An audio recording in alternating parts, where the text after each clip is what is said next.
It's a cold, chilly morning on October the 10th, 1943. Pilot Robert Rosie Rosenthal arrives at today's briefing, joining 60 other pilots and navigators from the 100th Bomb Group. Among them is his co-pilot, Winifred "Pappy" Lewis, and his navigator, Ronald Bailey. Your target today is Münster. So far our targets have been factories, but not this time. Today, the aim point is the Old Town Cathedral. Murmurs and shocked faces spread across the meeting room. Lewis and Bailey share a stunned look. Yes! Toward the front, 100th Bomb Group leader Major John Egan cheers the news. Many of the men, including Egan, have lost close friends on previous missions. The pain of their loss means that some of the men consider such a mission rightful revenge. Fuel pressure, oil pressure, looking good. Münster is home to a large proportion of railway workers. They are crucial for the German war effort. We're gonna be there right in time for the Sunday Mass. I don't know how I feel about it. Come on, Pappy. You know it's our duty. One by one, the B-17s of the 100th Bomb Group rise into the air. The Royal Flush takes up her position at the very back of the formation, a position that everyone aboard is well aware is particularly exposed and dangerous. But dwelling on it helps no one. But it's not going to be any milk run. Intelligence reports over 500 fighters ready to intercept along our path. You can also expect extremely heavy flak over the target. You will be part of a 274 bomber formation. Major Egan will be the commanding pilot of the group. Land ahead. Engines low on power, returning to base. Major John Egan. Egan, another one left. Radio operator. Damn it! Radio, put that in a log. There's another one gone back. Lucky SOBs. Briefing officer. To ease the burden on your attack, you'll have 216 P-47 Thunderbolt escorts. They'll catch up over Holland and protect you along the entire mission. The Armada flies over Holland and into Germany. They are now absolutely and without a doubt over enemy territory. But unbeknownst to the crews, they aren't just late. There are no fighters.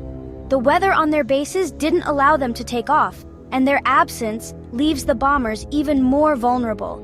But escorts or not, they have got no choice but to press forward. As they venture deeper into enemy territory, more reports of attacks come in.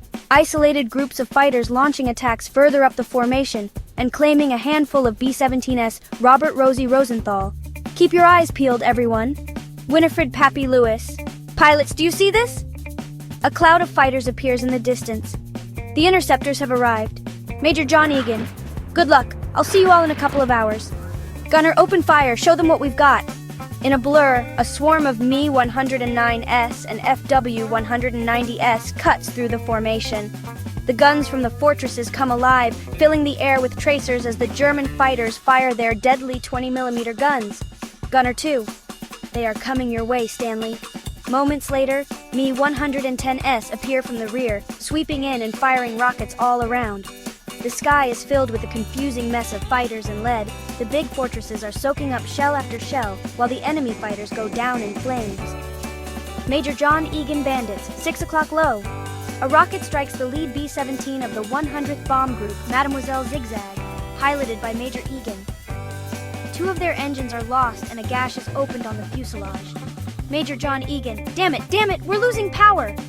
There is nothing Egan can do as his bomber struggles and finally fails to keep up with the formation. Slowly the gap opens up more and more, isolating them. Major John Egan, we can't keep up. Tell our men to leave us behind. Co-pilot radio is gone, we have no contact. Unaware of the Mademoiselle Zigzag's predicament, the bombers directly behind also slow and drop altitude to maintain formation, which leads to those behind also doing the same. It's a catastrophic chain reaction. Gunner 3, 2 more are coming in, 2 o'clock. At first no one realizes they are too focused on the battle to notice, but soon the growing gap between their formation becomes obvious. Pilot, we are falling behind. Why? Co-pilot, we're getting dangerously isolated. Speed up! Pilot, leader, do you copy? Egan? Confusion spreads and the pilots are faced with an impossible decision. Do they remain in a small formation with their brothers in arms, or do they leave them behind and charge for the bigger one? Two of the 100th bomb group's flying fortresses take the plunge, pushing their throttles to full and racing for the bigger group. On board the Royal Flush, all the way at the very back, the two pilots are caught up in the confusion. Winifred Pappy Lewis, the formation is breaking apart, we're falling behind. Robert Rosie Rosenthal, nothing we can do, if we brave the gap, every German is going to fall on us. They decide to stay. The Germans very quickly notice the isolated group of 11 B-17s and pounce upon their prey. Damage is rapidly building up. Multiple B-17s are trailing smoke as the machine gunners are completely overwhelmed. The men of the Royal Flush can only watch as an FW-190 sweeps in and strikes one of their compatriots on the wing. It triggers a massive fireball. Their friends bail for their lives before the bomber finally loses control and explodes into a million pieces. Soon after, a second B-17 catches fire after being hit by multiple 20mm rounds. Gunner 4, we're dropping like flies. We're 3 minutes out. Another B-17 is lit up by fighters, tearing its wings and fuselage to pieces. Fearing the incoming flak, the pilot turns away from the formation and heads for home on its own. Winifred Pappy, Lewis, where are you going? But it only attracts the fighters. They swarm all around it. They tear it to shreds, but they leave it still flying to focus on the formation that is still headed for the city. The fighters turn their attention to Major Egan and the Mademoiselle Zigzag. Relentless attacks destroy critical systems one after the other, making the fortress harder and harder to control. Fighting their sticks, Egan realizes they are done for. Get out of here. Bail! Bail! The crew starts jumping off, but the co-pilot stays, helping Egan keep the aircraft steady for their men. Go now, quick!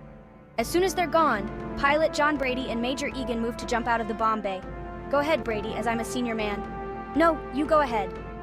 But then a fighter comes in from above and opens fire. New bullet holes appear across the bomb bay door. I'll be seeing you, Brady. Egan jumps first, followed by Brady. They both make it out. Back with the Royal Flush, the gunners are fighting for their lives while Rosenthal and Lewis resist the urge to run, holding position as they are forced to watch the other B-17s fall one by one. I see 1, 2, 3. But outside, a fighter lines up a shot. He fires a flurry of rockets at the Royal Flush. One strikes directly on the wing, punching a massive hole and instantly taking out 2 engines.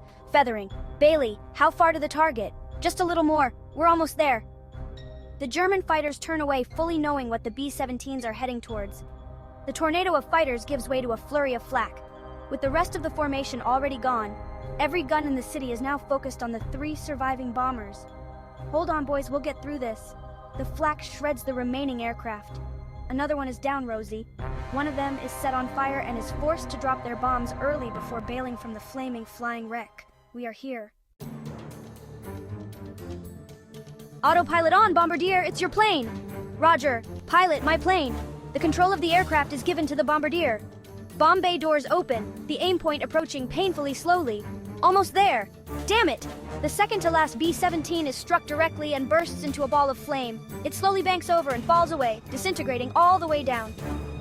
The Royal Flush is the last one standing. Bombs out, pilot. The plane is all yours. Roger, my plane. Immediately, Rosenthal retakes control and maneuvers to avoid the flak. Let's get out of here.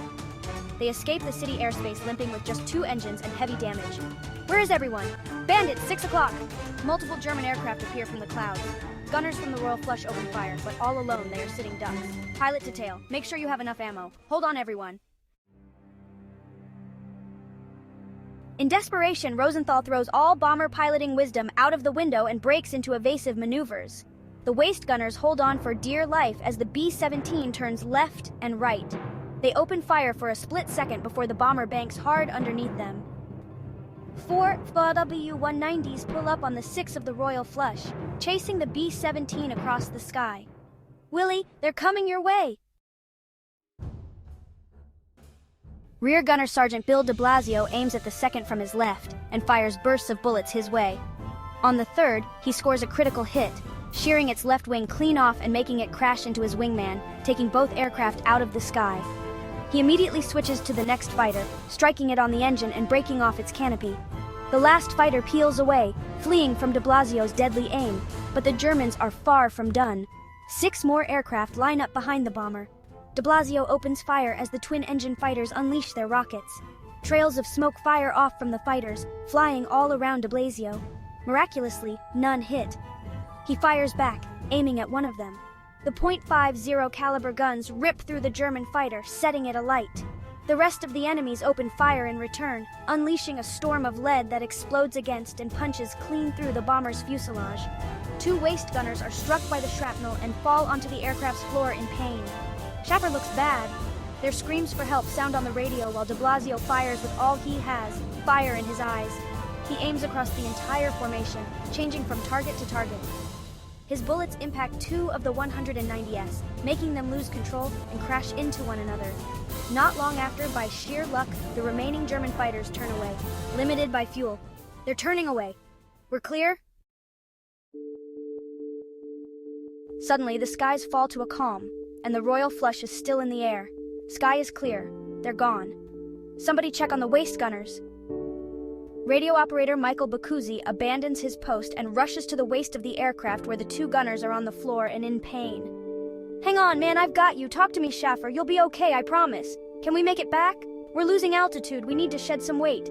Gentlemen, we need to get rid of everything that isn't bolted down. And quick! The crew get to work. They throw overboard absolutely everything that isn't needed. Guns, ammunition, oxygen tanks, everything. We ditched everything. Is it enough? Is it enough, Rosie? I don't know, Pappy. Maybe... Back at Thorpe Abbott's, mechanics and officers watch the skies, waiting anxiously. The scheduled time of arrival has already come and gone. The other bomber groups have already returned, but nothing has been heard of the 100th. Then, in the distance, a single B-17 appears low over the horizon. Smoking and barely flying, the Royal Flush lowers its landing gear, drifts in, and touches down upon the runway. The gathered men watch in shock as the badly wounded aircraft comes to a stop. It rolls off the runway and cuts its engines. The silence is deafening. They are the only ones from the 100th to return. Medics rush to their aid while the crew piles out onto the grass. There is no celebration, hardly any relief. The reality of what has just happened sinks in. The raid was one of the worst disasters of the 8th Air Force's history. The 100th Bomber Group was the one that suffered most, earning it the nickname of the Bloody Hundredth. Of the 130 men in the shot-down aircraft, 37 were killed and 93 would become prisoners of war.